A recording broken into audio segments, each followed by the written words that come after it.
Hey, Friendo, Steve here. And Larson.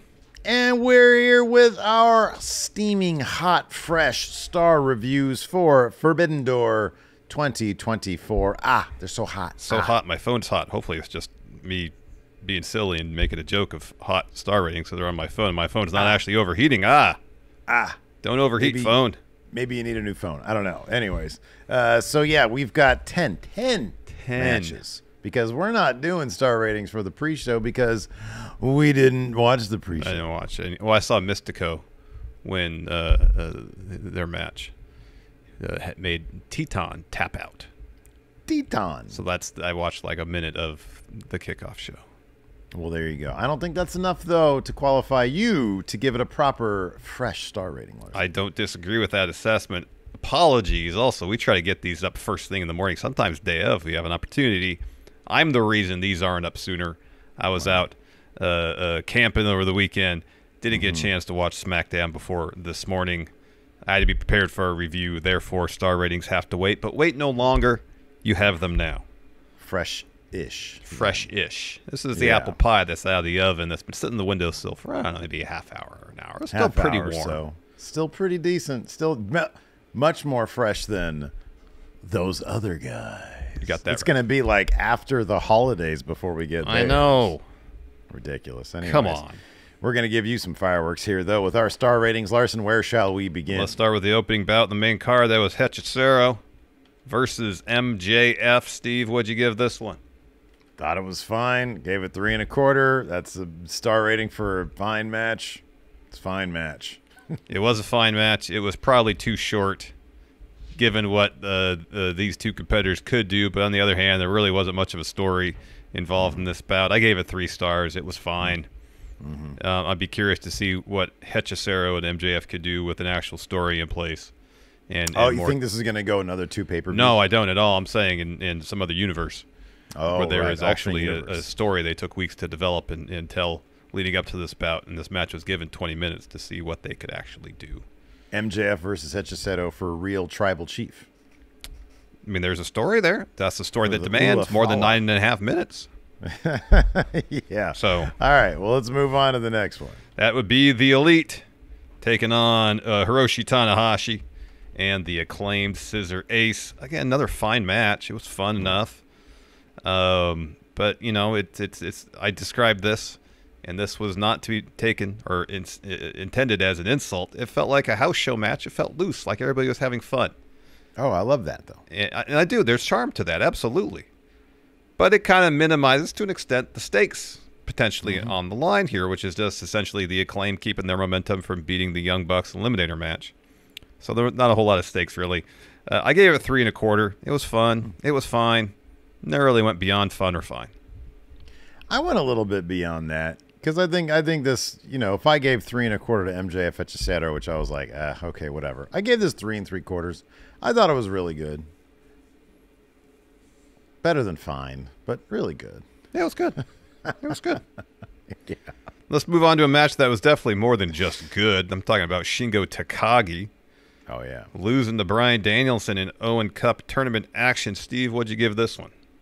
Gave this match 4 stars. This is one of those solid 4-star matches. Very good. Not like match of the year situation, but, you know, thoroughly enjoyable. You can sit here and watch these guys just wrestle all day long. This is some good red meat wrestling, Larson. 4 stars. I'm not too far off. I gave it 4 1/4. Okay. Anytime Danielson takes a bump and then starts to sell like he's severely hurt, I'm invested in the story. Like every match he does? Yes, that's why Danielson is one of the best ever.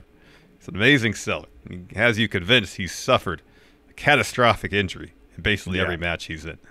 I can only believe it so much. It's like, you know, as if there was like a little boy who kept on crying out, man, there's like, I don't know, a wolf or something happening, and then people are like, you're just a liar. It's the fool me once, shame on you, fool me twice. Steve won't get fooled again. Ain't gonna fool me again. 4 1/4, fun match. You got 2 awesome wrestlers. They delivered. Let's move on. AEW Women's Championship bout. Mina Shirakawa challenging Toni Storm for that AEW Women's Championship. I thought this was really good. I thought the match itself, the execution in it was fantastic. The only thing that surprised me is that Mariah May didn't get involved in the finish at all. But, you know, what happened afterwards, it makes sense because she's not choosing sides in this beef between Mina and Tony. She wants all of them to get along. Yeah. And we have this hard-fought match, which Tony came out the winning end. And then Mariah managed to get everybody, at least for now, on the same page. It seems like they're a cohesive unit now. I gave it 4 stars. I thought it was a lot of fun. I gave this match another 4-star rating from Steve. Everything you just said, hit copy, hit paste. I really enjoyed this match. It had stakes. And on top of that, they throw in that little comedy angle there at the end to wrap things up. You get the serious wrestling during the match, and then afterwards, the awkward kiss and the awkward hug.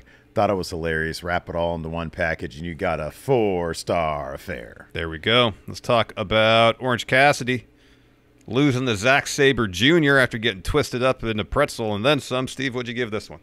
Man, I loved this match. This is 4 stars and above, 4.5 stars. Wow. I loved this match.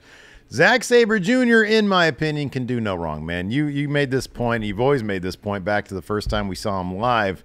When you watch Zack Saber Jr. wrap somebody like a pretzel, and that person's, desperately trying to escape said human pretzel, and you see Zack Saber Jr. piece together every step along the way, and it's written on his face, oh, you do this, I'm going to do this, you do this. And that's his whole thing is, I've got a counter for everything you do. His aim is to become perfection wrestler, because he just wants to make sure he can outdo whatever anybody does. And I think that's so cool, and I thought it played out so well in this match. This is one of those matches where you're glued to the TV because you're like, oh my God, what sequence is going to happen next? Orange Cassidy, I think, has got an interesting story right now. We talked about it in our review. So yeah, I thought this was a highlight of the show. 4.5 stars. I'm not too far off. I gave it 4.25. I could watch Zack Saber Jr. wrap people up in pretzels all day because you see the process. I don't like to sound like a broken record about it, but he's one of the few people that, whether you're watching on TV or live, he portrays that the front row, back row, people watching at home.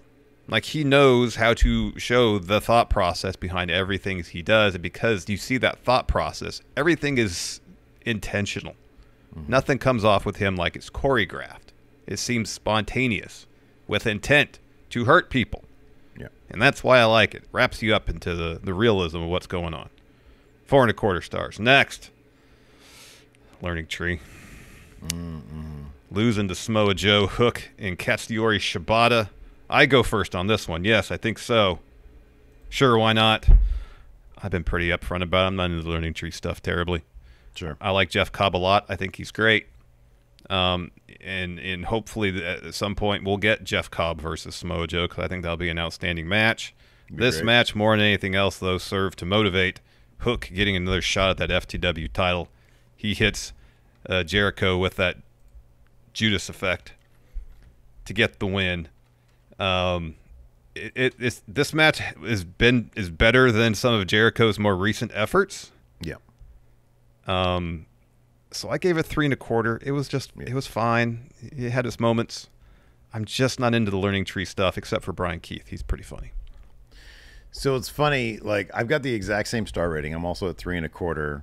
It was better than the previous Jericho efforts. I feel like, just in my head, the standout moments to this, I don't think that this match was really plagued by Jericho.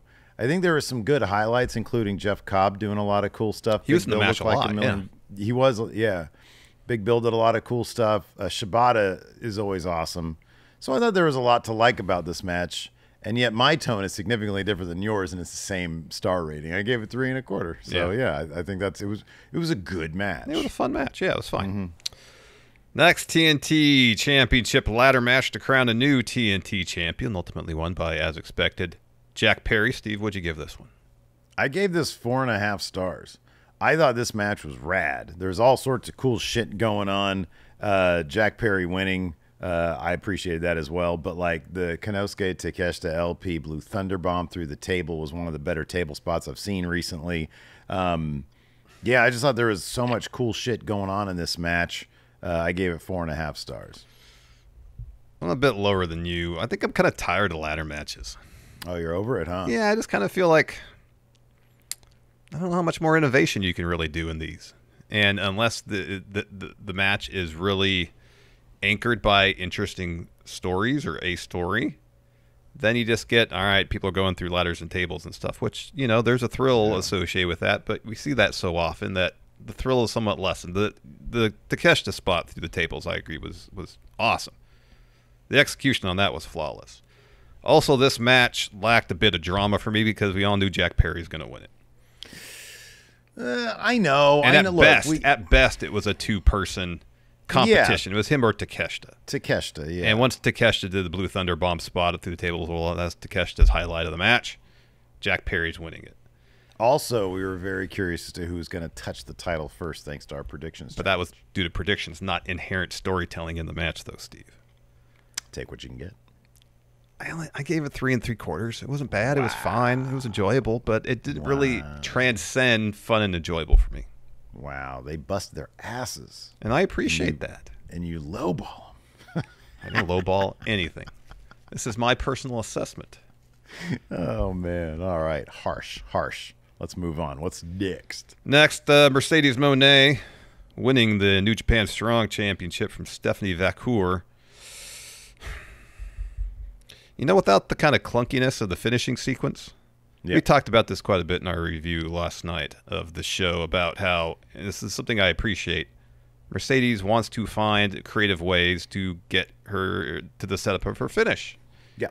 And thus far, during her AEW run, I think she's been pretty successful at that in terms of doing it fairly organically and seamlessly. 3/4 of this match was really, really good. Really, really good. And a clunky transition to a finisher shouldn't necessarily lessen my enjoyment of this match, and it didn't. Yeah. But, you know, if we're grading these matches, I think we have to take that into account, the execution of things. Oh, yeah. Along with the story being told. This is absolutely a star-making performance for Stephanie Vacour in AEW. She's exceptional. She's so darn good. Yeah, for people who are not aware of, like, you know, like me, like what her deal was. Yeah. My God, talk about aura. Yeah. Yep. Yeah, she's got it. Anyways, I gave it 4 stars. It was really good. It was really, really good. It might have got a higher score if the finish was executed in a way that really punctuated the match. But it seemed like it took a couple tries for them to get to the spot where they wanted to be to get the finish off, and I felt like I could kind of see that. I gave it the same star rating, less because of I think it could have gotten higher. I agree. I don't necessarily. I think that the finishing sequence probably could have got an extra 1/4 of a star, but moreover, it was some of it was simply just the foregone conclusion of it. It was like it's a lock. There's nothing is going to convince me that Stephanie Vacour is going to win this thing. And so that knocked it off a little bit. I think that was more of a factor in my star rating than the finish. But you're right about the finish. We talked about this last night. Although I watched the entire sequence again after we were off the air, and I was like, it wasn't as. Yeah, they tried a couple times to set it up, but when they eventually did, it's like a dunk contest. You know, it's like, it's better if they get it on the first try. Exactly, they could do something spectacular, but if they do it the first try, it's even more spectacular. Absolutely. Yeah. Exactly. So yeah, I gave it 4 stars. I thought it was terrific. Probably could have done more if like they had given me any indication that Mercedes Moné wasn't a lock to win this thing. Totally. Let's talk about this one, Steve. The IWGP World Heavyweight Championship match where Tetsuya Naito got the title back after losing it to Mox. Steve, what'd you give this one? Man, it ain't 2017 anymore for either of these guys. Yeah, dude, I gave this match 2 3/4 stars. Didn't do much for me. On one hand, I've seen these guys wrestle a million times. On another hand, Naito moves not great anymore. Mox just does the Mox thing. He just does the Mox match. And I did appreciate that towards the finish, he was getting a little goofy. You know, like they had to overbook that finish, made him look kind of like an idiot. But he doesn't do that very often. And so when he does, I kind of find it appealing in an odd way. How long was this match? Was 17 minutes. Oh Did my not gosh. need to be 7. I get it. It's for the big titles, for the IWGP title. Between these guys, they shouldn't be doing 17 minutes anymore. So I gave it 2 3/4, man. I wasn't into this. Take a star off, and that's my score. 1 3/4. That is a heroic move, man. It was. Listen, I've been for a long time a huge Nito guy. Yeah, dude. I got my LIJ shirt somewhere over here in my dresser. Yeah. You're right. It's not 2017 for Tetsuya Naito anymore. And in this match, it really showed. Mox could still go. We've seen him put on still within the last year or so really good matches. Yeah. I didn't watch their match in Chicago. I don't know if that was any better than their match last night at Forbidden Door. I don't know if they have chemistry.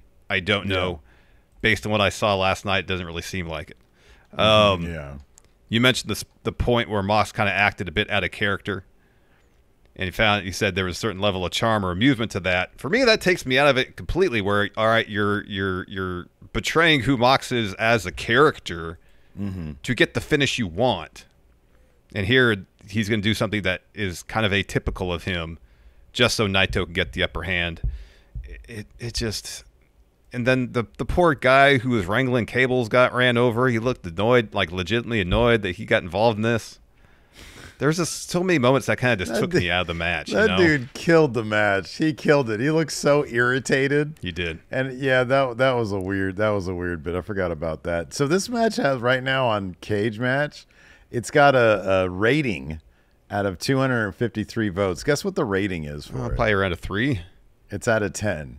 Yeah, it's at 4.35. I'm surprised it's that high. Yeah. This match wasn't great. Yeah. In fact, I didn't think it was very good at all. No.